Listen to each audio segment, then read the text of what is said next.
el siguiente apartado, que seguimos un poco en el cómo, ¿vale? Sería el de elementos de apoyo, es decir, una serie de elementos que me van a servir a mí como apoyo y que sin ellos, lógicamente, no funcionaría nada.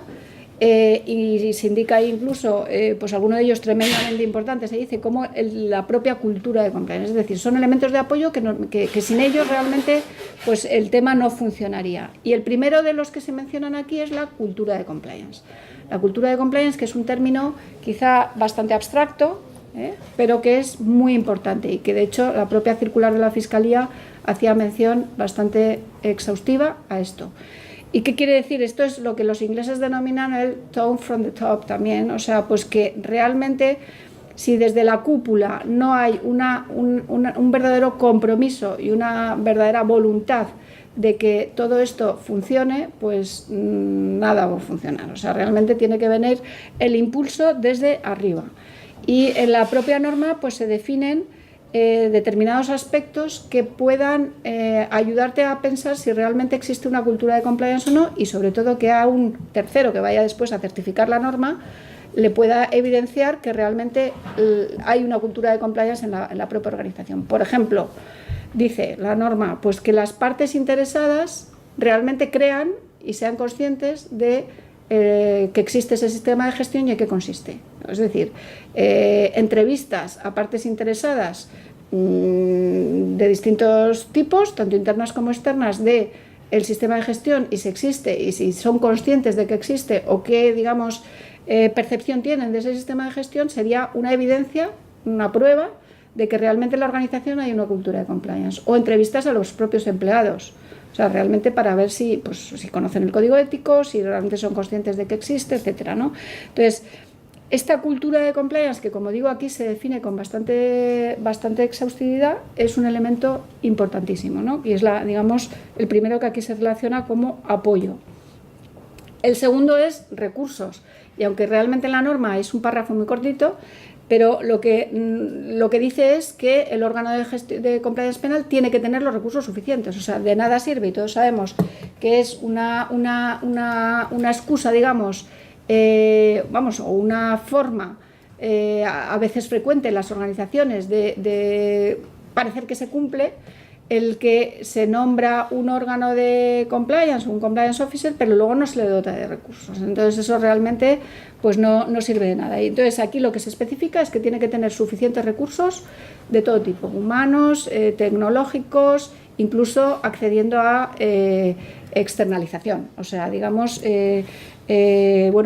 apoyos externos profesionales, ¿no? Competencia, es decir, qué conocimientos o qué competencias tienen que tener tanto el personal de compliance, en donde hay un apartado específico referido a las propias competencias del personal de compliance, como al resto de miembros de la organización, que también tienen que tener pues esa formación y ese conocimiento de lo que es el sistema de gestión. La formación y la concienciación en compliance, un aspecto importantísimo que, como decía inicialmente, en el Código Penal no se hace referencia, pero que desde luego nosotros entendimos en el grupo de trabajo y así se recoge, que es un elemento imprescindible, la formación y la concienciación en compliance, y en este caso en el compliance penal. La comunicación, tanto interna como externa, de todo el sistema de gestión y de la propia política, o sea, que se conozca la política dentro de la organización, y la información documentada, es decir, mantener evidencias de todo ello. O sea, estos serían los elementos de apoyo del sistema de gestión. La operación, este apartado que se llama operación, pero en realidad lo que trata es de definir todos los procesos, procedimientos y en definitiva todos los controles que se tienen que implementar en la organización para prevenir los riesgos que hemos identificado previamente. Es decir, aquí se hace referencia a la planificación y control operacional, es decir, que tiene que haber una planificación, diligencia debida en donde hay también un anexo específico, luego veremos los anexos, pero vamos, informativo, en donde se hacen, digamos, determinadas recomendaciones o directrices de cómo se tiene que hacer esa diligencia debida.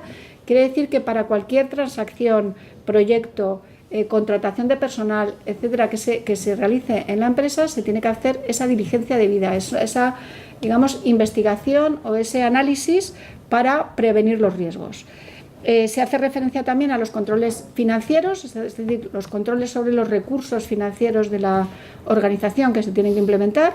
Los recursos financieros son una fuente clarísima de múltiples delitos de los que pueden ser cometidos por las personas jurídicas y, por tanto, se hace una referencia expresa a los controles financieros que se tienen que implementar para evitar esos riesgos, ¿no? Y luego también controles no financieros, pues sobre determinados aspectos como compras, comercialización, etcétera. O sea, se especifican aquí los controles no financieros. También se hace una referencia a la implementación de controles en las filiales y los socios de negocio, porque son terceras partes que no son de la propia organización, pero que pueden contaminar en cierto modo y, digamos, que arrastrar en el riesgo penal a la propia organización. Y por tanto hay que establecer también controles y se diferencia entre las entidades bajo control de la propia organización y las entidades no controladas por la organización, pero en las que tengan una participación o una cierta vinculación. En el primer caso, en las entidades bajo control, lógicamente los requisitos son más estrictos, en el sentido de que deberían tener el mismo sistema de gestión que tiene la sociedad o la empresa matriz. Las entidades no controladas por la organización, bueno, pues hay ocasiones en las que no es posible, digamos, el forzar a que tengan tu mismo sistema de gestión. Entonces, en ese caso, lo que se indica es que tengan unos parámetros o unos estándares similares y en último extremo pues que se cuestione un poco cómo se, o sea, quiero decir, puede incluso llegarse a plantear la organización el tener que romper con un determinado socio de negocio por el hecho de que no tenga unos sistemas de gestión de compliance penal lo suficientemente robustos, ¿no? Entonces eso es algo que la organización tiene que valorar, pero que se tiene que considerar y que se tiene que evidenciar, ¿no? Condiciones contractuales, bueno, pues que lógicamente los contratos con los socios de negocio tienen que tener pues cautelas o cláusulas específicas para asegurarse de que tiene suficientes controles y estándares. Comunicación de incumplimientos y irregularidades, ¿esto qué es? Esto es el canal de whistleblowing, o sea, el canal de denuncias, ¿no? O sea, se establece como un requisito pues que la organización tenga un canal de denuncias con todas las características que conocemos, ¿no?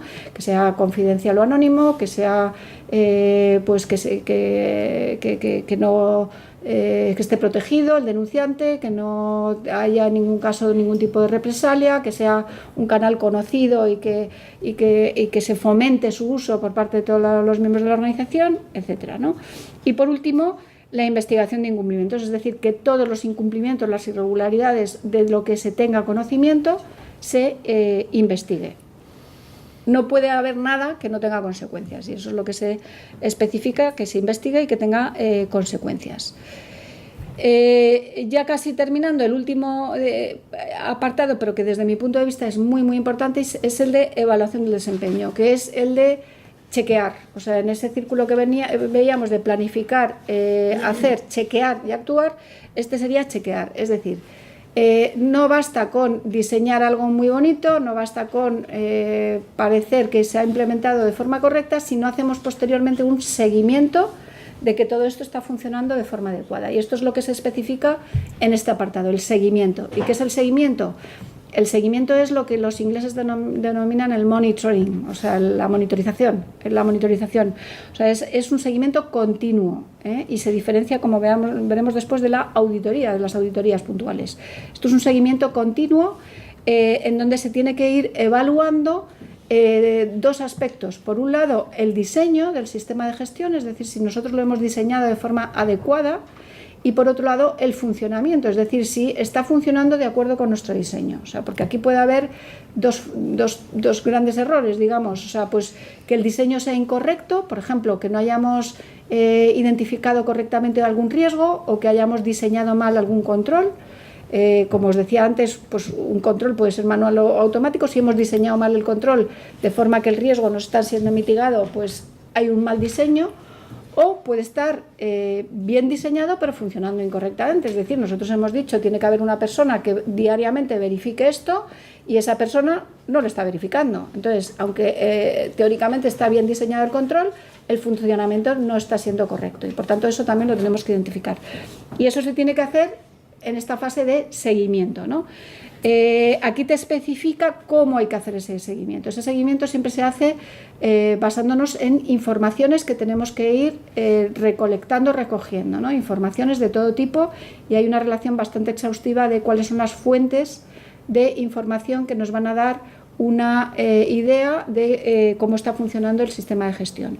Reclamaciones, canal de denuncias, opiniones de los clientes, o sea, todo eso son fuentes de información que a nosotros nos van a servir para verificar cómo está funcionando el sistema de gestión.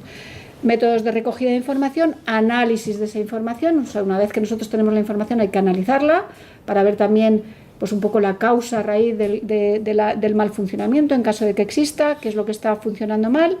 El desarrollo de indicadores medibles o cuantificables para ver cómo está funcionando, y posteriormente los informes de compliance penal, es decir, una vez, porque todo esto lo hace el órgano de compliance, o sea, este seguimiento, digamos, normalmente lo hace el órgano de compliance, pero luego o otros departamentos dentro de la organización que lo puedan hacer.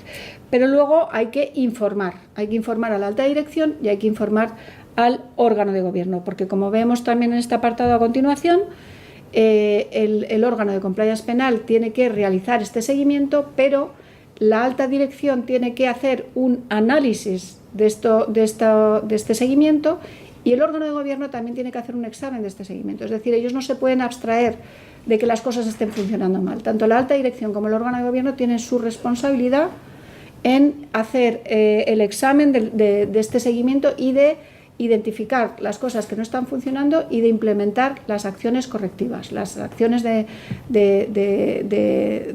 para corregir el mal funcionamiento que se ha identificado previamente.